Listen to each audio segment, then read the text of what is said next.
Hi parents, in this video we're going to be talking about the one thing that every doctor, no matter their specialty or training, should be talking to parents about, and that is the vagus nerve.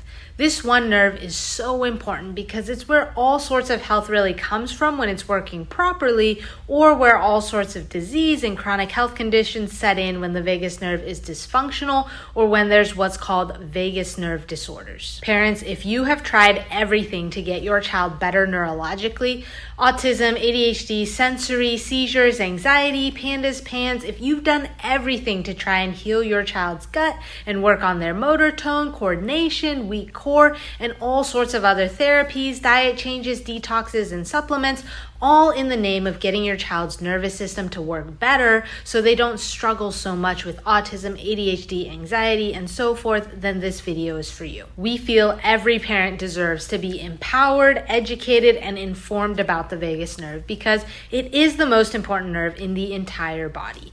Now, this nerve is not a little nerve. It's a cranial nerve, which means it comes from the brain itself. More particularly, it comes from the brainstem. So actually, it comes right from the root or the base of the brain, which is why birth trauma, forceps, vacuum, emergency C-sections, etc.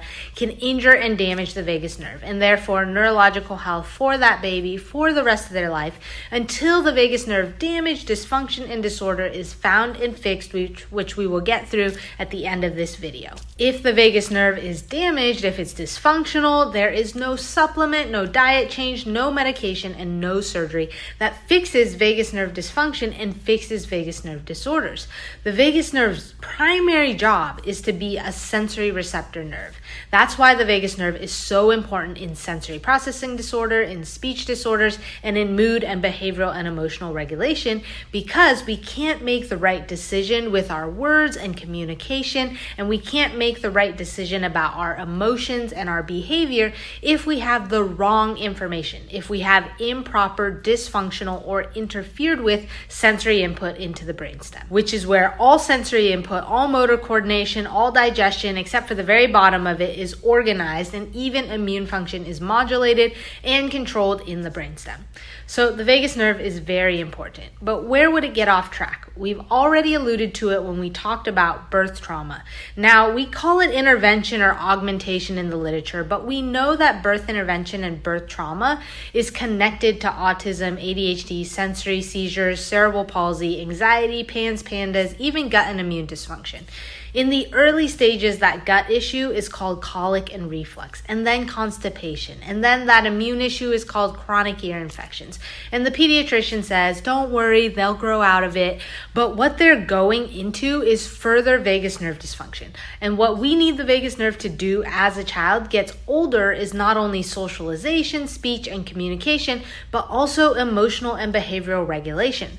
So the first thing that damages the vagus nerve is birth trauma. The second thing that damages the vagus nerve is early and often exposure to toxins. Now, the vagus nerve sits there in the brainstem and makes its way through what's called the cervical spine or the neck and into the digestive system.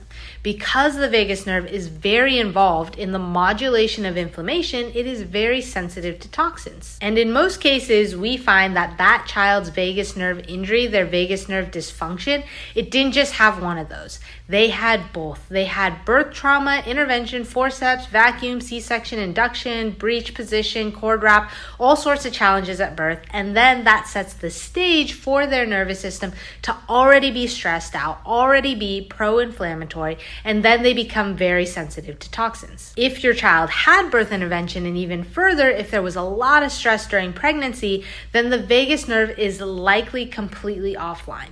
It's dysfunctional, it's damaged, it's in our terminology, subluxated. There is no nerve in the body that has more jobs or more important jobs. Vagus nerve disorders and dysfunction are connected to every neurological condition and gut and immune disorders that we just got done talking about. But how do you find it? How do you know if your child's vagus nerve, how do you know if their autonomic nervous system, which is what the vagus nerve regulates, is out of balance, is exhausted? Because that's what happens when the vagus nerve is damaged and it controls relaxation and recharging and rebuilding of health. What happens is we become stuck on the gas pedal, fight or flight, sympathetic dominance. And when that happens over time, we become exhausted. We run a test called heart rate variability, or HRV, in our office that shows us if and how exhausted the nervous system is and if it's shifted into sympathetic dominance. And if your child has an exhausted nervous system, neurologically focused or neurotonal chiropractic adjustments can help bring the vagus nerve back online and bring balance back to the nervous system. We know exactly what adjustments to make to activate and stimulate the vagus nerve. We know exactly where those subluxations are and those interferences are in the brainstem, in the neck, and through the neurospinal system that were damaged from birth, damaged from those toxins that we talked about in this video. We can't go back in time and stop those things from happening, but we can go forward and we can reactivate, re-stimulate, and get the vagus nerve back online. And an amazing thing happens when the vagus nerve gets back online. Sleep gets better, digestion and gut function gets better, the immune system functions better, and the vagus nerve gets their speech, socialization, behavioral, and emotional regulation back up because the vagus nerve tells the brain what to do. I hope this video helped you, and I hope this sparked you to want to learn more about the vagus nerve, to learn more about how it's sensitive to birth trauma and toxins, and most importantly, learn about how neurologically focused chiropractic care and this thing called HRV and this technology we use in our office is the thing you've probably been up late at night searching for and looking for, this kind of doctor or this kind of science, this kind of technology, and this kind of care. Drug-free neurological care, and it's here for you. And if you're local to us, reach out, give us a call. We'd love to see how we can help. And if you're looking to learn more, check the links in our bio to find some helpful articles all about the vagus nerve and vagus nerve disorders. Thanks for watching, and we'll see you in the next one.